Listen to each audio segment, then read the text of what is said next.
last week, you guys were learning about the end of you're doing the end of your unit. You took your Unit 6 test, I believe? Yeah. That's what Ms. Harloff told me? Okay. So you're wrapping that up. So we're going to start something brand new today.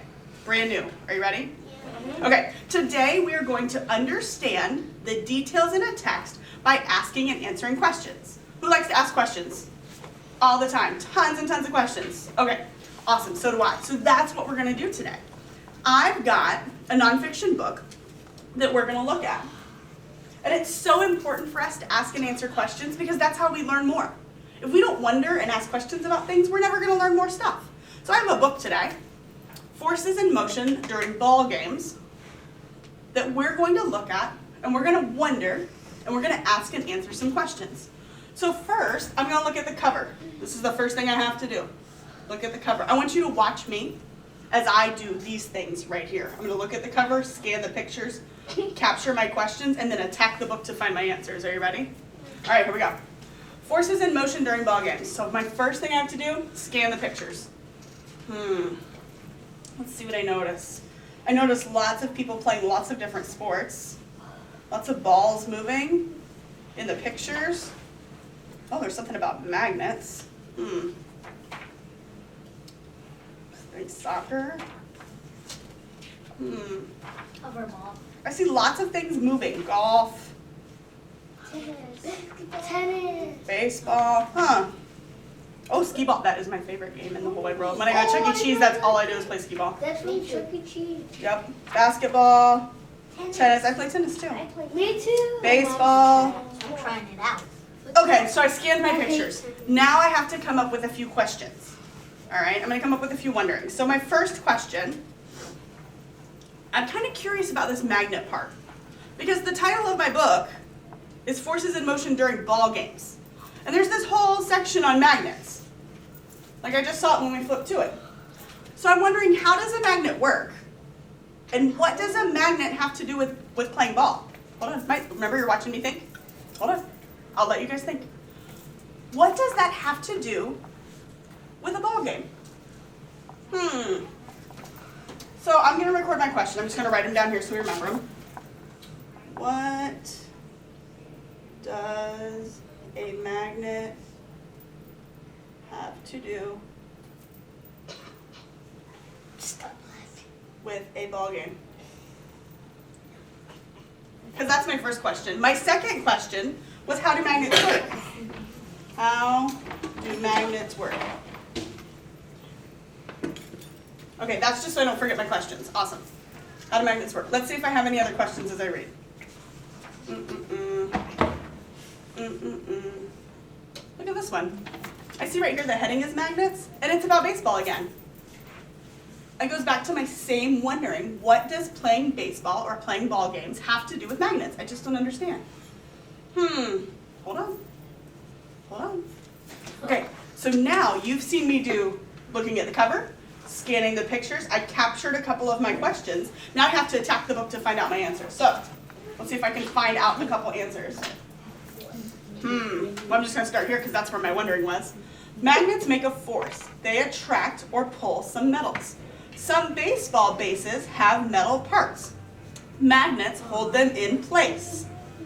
Did I answer my question? Yes. Let's see if there's a little bit more information. Oh, there's a lot more information. Are you ready? Oh. The base has a metal bottom. A magnet on the ground pulls on the base. If the player hits the base hard, the metal plate will pull away from the magnet. Now I know, because I played softball when I was little, that when you slide into a base really hard sometimes, you can kick the base off the ground. And that must be why. Now I've learned something new. There's a magnet that keeps it in place so that it separates, because otherwise you'd break your leg, right? If you just got stuck. So that must be a safety thing that happens on those bases. Readers, did you see what I did? Yeah. Did you see it? I went through my book, I had a couple questions, and then I attacked my book to find out my answers. Okay, so here's what you're going to do. Are you ready? It's time for that turn and talk. I want you to think of a question that you have about this book. Remember, we walked through all the pictures together? Hold on. What were some questions that you had? I want you to think about one. Take a moment. I'm going to flip through real quick for you. Think about a question you have. I talked a lot about magnets. There's other information in this book. Get a question in your mind because you're going to turn and talk to a partner about your question. And then we're going to attack to find our answer. Are you ready? Okay, turn and talk to your partner. Why is there things on the bottom of soccer shoes? What? Keep going, you're good.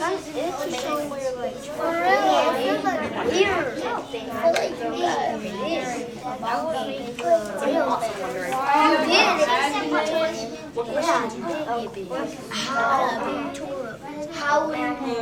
We saw some golf pictures, we saw some basketball pictures. What does that have to do with making things move? Why are you talking really fast?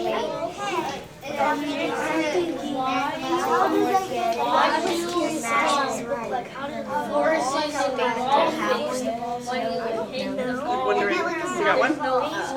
No? Keep thinking. You got one? Okay. Sure you're wondering with your group.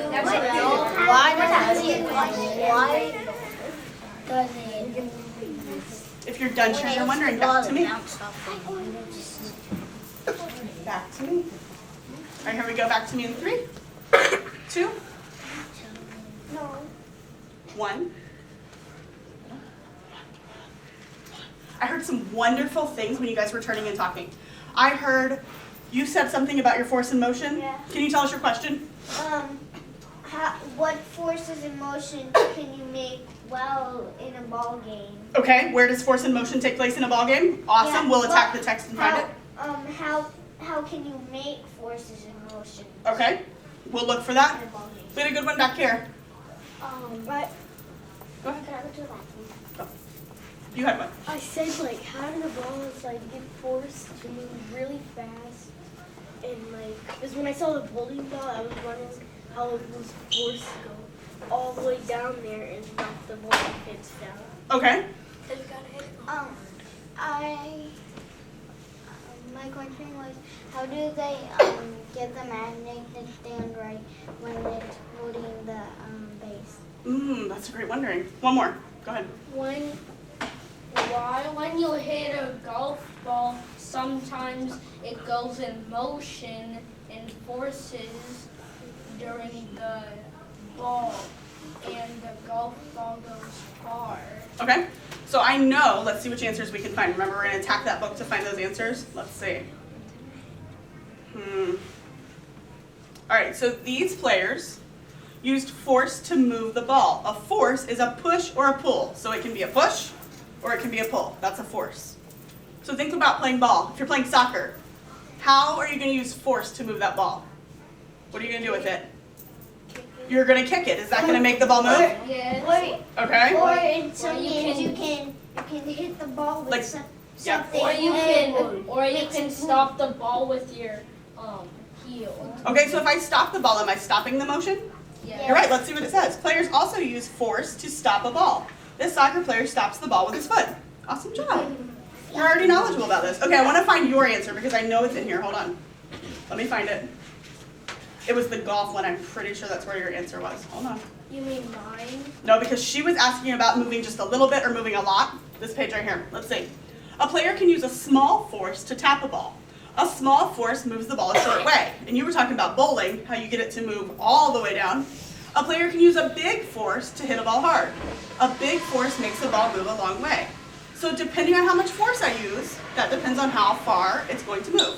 Like playing golf, I can tap it in for my putt, or I can drive it down the field, right? Yeah, if you're on the tee. Right, absolutely. You got to hit it really hard. You don't want to just, when you're on the tee. Yeah, that would just be a waste of a stroke. It would be a waste of a stroke. You want to hit it as far as you can.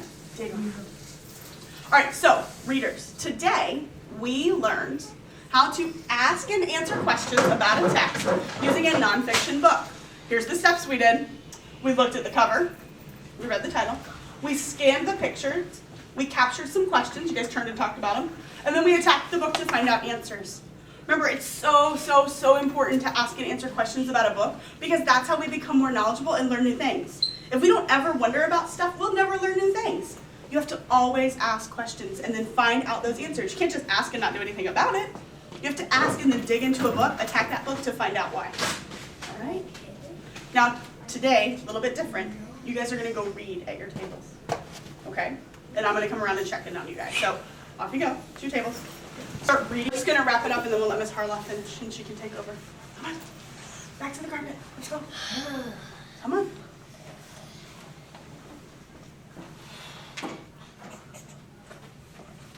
Thank you. Okay, I know you'll have more time. You'll have more time later. All right, so today we talked a little bit about how to ask and answer questions in a book. Who got to go to their table and ask and answer some questions? Right, there were lots of you. So let's take a moment. Here's what I want you to do.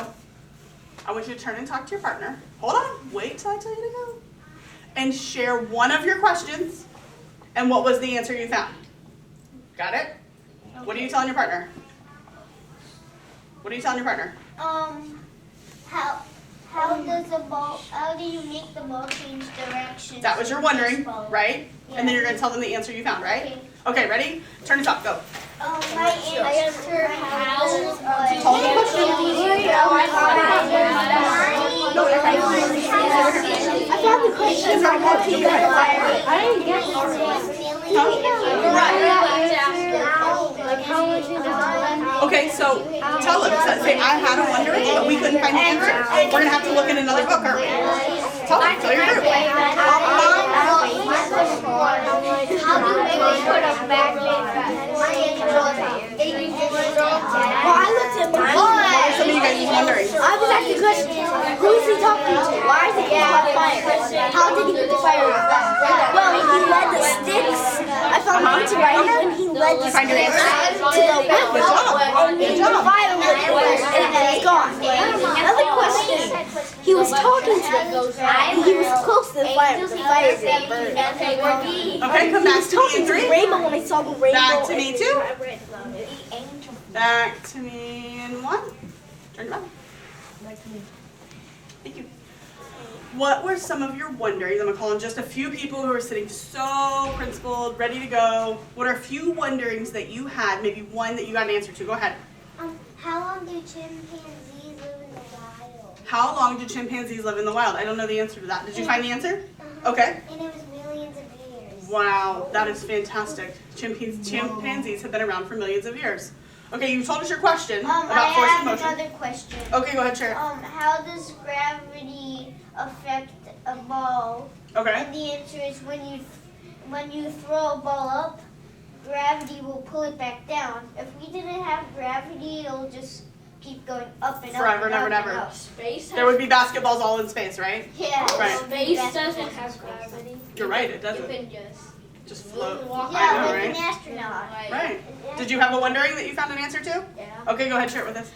How do geckos walk on roofs, ceilings, and glass? Oh, I don't know. That's a great wondering. How do they? Because they have electricity on their toes, and when they touch it, the electricity is on, and they can stay on there. Well, that's a very interesting fact that I did not And know. when they take their hand off, the electricity is off. Okay. So it's only when it's touching something. Okay? Only when it's touching roofs, glass, and ceiling. Okay. I asked a question like, who was Monkey talking to? Why was he close by fire? How did he light the fire? How did he let the Oh my fire goodness, so out? many wonderings. Did you find the answers to your wonderings in your Yeah. book? Yeah? Monkey, he led sticks close to the river and it steams and sizzles. The other one, the fire didn't burn him, but he was talking to him. Okay. And I noticed who he was talking to. It said that he was talking to the rainbow. Okay. And then we had one, Corey, you had a wondering out of your book, right? It was talking about Tyrannosaurus Rex and it weighed 6 tons, I think it was. And what was your wondering? I wanted to know how much a ton was. How much does a ton weigh? Did you find the answer in your book? No, the answer wasn't in your book. So now what do we need to do? Get another. We need to find a different book maybe that we can research the answer to that question. So are all of your questions going to be answered in a book?